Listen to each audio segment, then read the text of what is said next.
Simon Cowell has spent 2 decades behind a desk telling people the truth they didn't want to hear.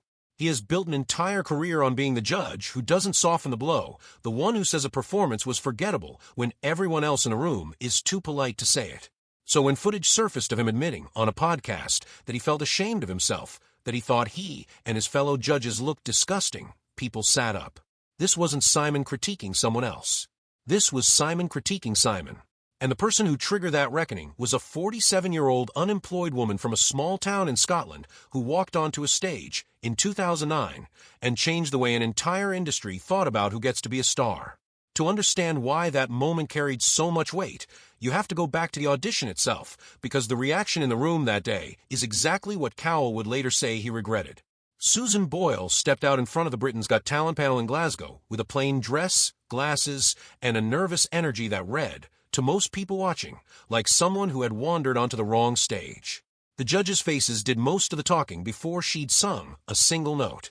Cowell has since admitted that his own expression and the now infamous look Piers Morgan gave him told the audience exactly what the panel was thinking. This isn't going to be good.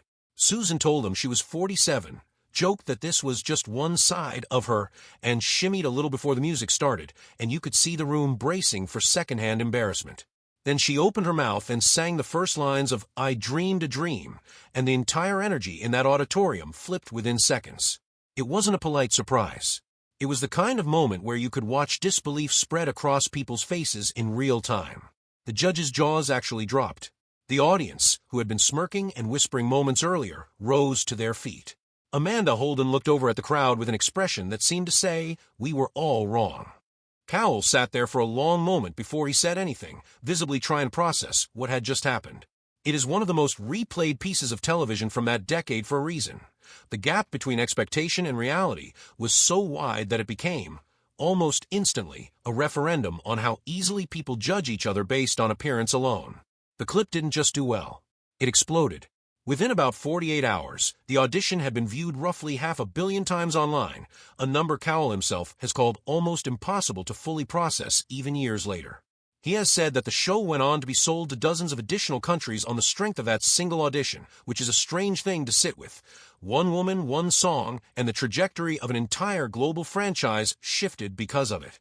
Boyle herself went on to finish as runner-up that season, behind the dance group Diversity, but in almost every way that mattered beyond the trophy, she had already won something bigger. She signed with Cowell's label Psycho Music that same year and released her debut album, I Dreamed a Dream, which became one of the fastest-selling debut records in UK chart history and one of the best-selling albums of the 2000s worldwide, eventually moving past 10 million copies. What makes Cowell's later comments so striking is that they don't focus on any of that success. They focus on the 60 or so seconds before she sang, the part nobody really remembers because the singing overshadowed it. In conversation on broadcaster Jamie East's podcast, Cowell went back and watched that pre-performance footage again and didn't like what he saw. He said he and the other judges looked awful and horrible, and then corrected himself to say he didn't think that even went far enough, that they were worse than that. He recalled the audience's own reaction to the judges' faces, saying people in the crowd were essentially telling the panel, through their expressions, that the judges looked terrible. His response, recounted on the podcast, was blunt. Of course they looked bad because they were being bad. There was no defending it in his telling.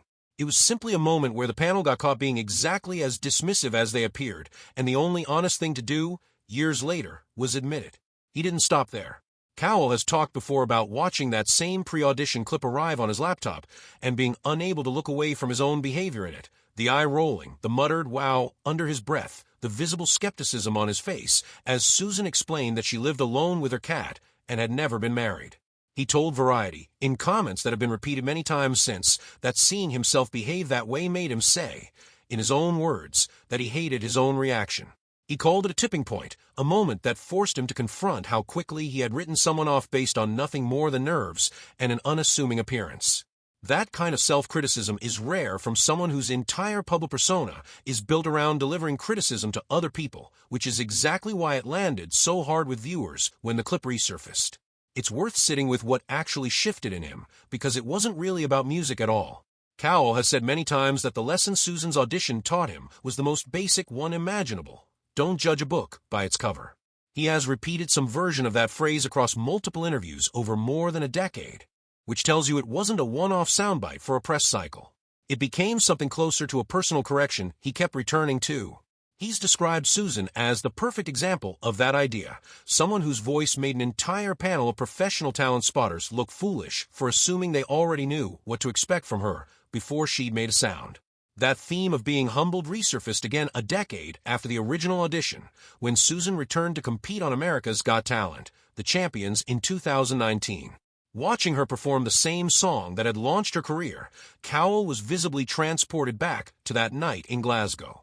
He told her on camera that it had taken him right back to those years, and that he could still vividly remember exactly how he behaved before she sang and what had unfolded afterward. He used a stronger word for himself that time, too, calling his original behavior disgusting. It's a small but telling detail that he reached for that same harsh language more than once, years apart, rather than softening it over time the way people often do when they retell stories about themselves. Susan, for her part, has never framed Cowell as a villain in her story, despite having every reason to mention how that first impression felt. In a past interview, she described a period before she sang as suffocating, saying it felt like being part of a freak show, with people in the room laughing and wondering, as she put it, who the woman with the wild hair was supposed to be. She admitted that coming to terms with that treatment took real time, but she also said plainly that the positives that followed outweighed the negatives by a wide margin. That's a generous way to describe being mocked before you've even opened your mouth, and says something about how she chose to move forward rather than stay anchored to that initial humiliation. Their relationship in the years since has settled into something that looks, from the outside, like genuine mutual respect rather than a manufactured talent show bond. Susan signed multiple albums with Cowell's label over the following decade, including The Gift in 2010 and Someone to Watch Over Me in 2011, among others, and she's spoken about him as a guiding figure in her career. In a 2019 interview, she said he had been her boss for nearly 10 years at that point, and that she pushed herself to make him proud, language that suggests a working relationship built on more than a single viral clip. Cowell, meanwhile, has continued to describe her in strikingly personal terms, calling her one of the most incredible people he's encountered across his career, a phrase that carries unusual weight coming from someone who has sat across from thousands of performers. He's also been candid about the actual scale of what that one performance did beyond the emotional impact. Speaking to an entertainment outlet in 2025, he described the moment almost like trying to explain something nearly unbelievable. A woman nobody had heard of from a small village in Scotland walks onto a stage, and within 2 days the clip has racked up roughly 500 million views. He called it the most unbelievable feeling, and pointed out that the show's international expansion accelerated directly afterward, with dozens of additional countries picking up the format. It's a reminder that what happened to Susan Boyle wasn't only a personal redemption story for both of them individually, it reshaped the commercial reality of an entire television genre.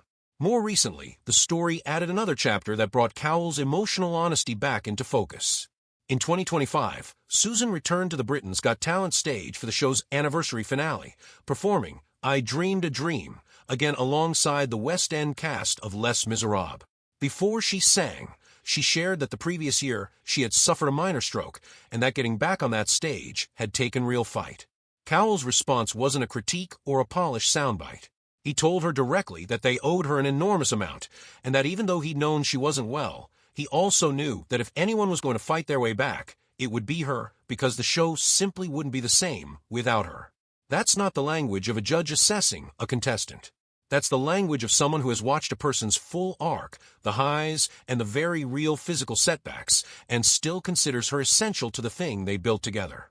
What ties all of these moments together isn't a single dramatic breakdown captured on camera, but something arguably more honest, a public figure repeatedly, and apparently sincerely, returning to the same memory and being willing to call his own past behavior exactly what it was.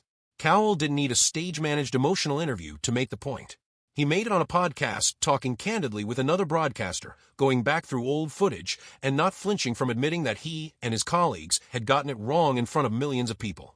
He made it again in 2019, watching Susan perform the same song a decade later and telling her, unprompted, how vividly he remembered being ashamed of his own reaction. And he made it again in 2025, when illness and recovery became part of her story, by acknowledging in plain terms how much the show owed her. There's a reason this particular history keeps resurfacing online more than 15 years after it happened. Audiences don't just remember Susan Boyle's voice. They remember the contrast between what the judges' faces promised and what actually happened seconds later, and that contrast still functions as a kind of mirror.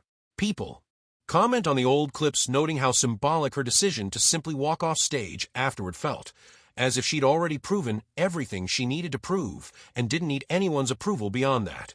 Cowell's later willingness to admit he'd been on the wrong side of that exact assumption is part of why the story has staying power instead of fading into talent show trivia.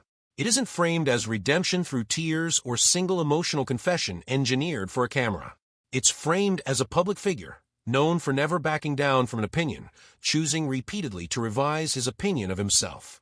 Susan Boyle's path from a quiet life in West Lothian to chart-topping albums, sold-out tours, and performances in front of world leaders is remarkable on its own.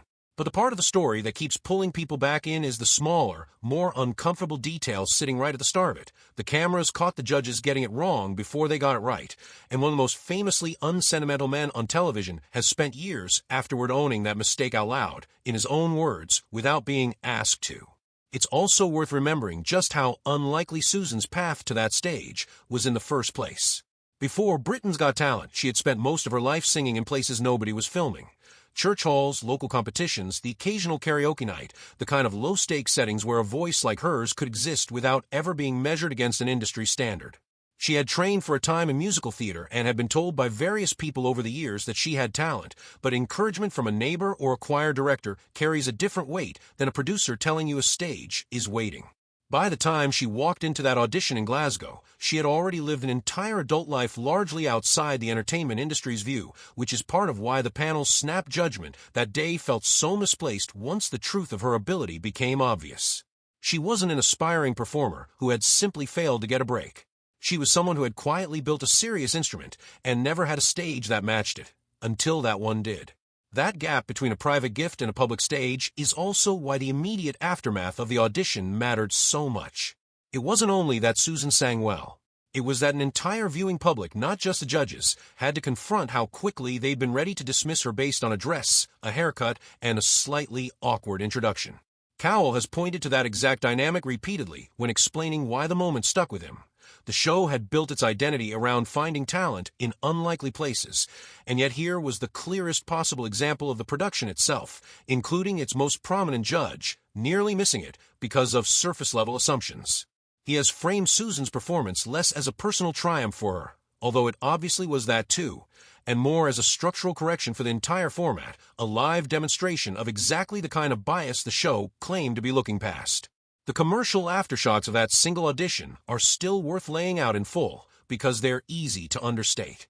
Beyond the 500 million views in the first 2 days and the rapid international licensing of the show format that Cowell has credited directly to that clip, Susan's recording career became one of the more durable success stories to emerge from any talent competition.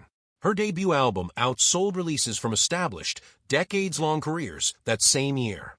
She followed it with additional studio albums across the next several years, kept a relationship with Cowell's label intact well beyond the standard post-show contract that most contestants sign and quietly fade out of, and was invited to perform for an audience that included the Pope, a booking that has nothing to do with reality television metrics and everything to do with how far her reputation as a vocalist had traveled on its own.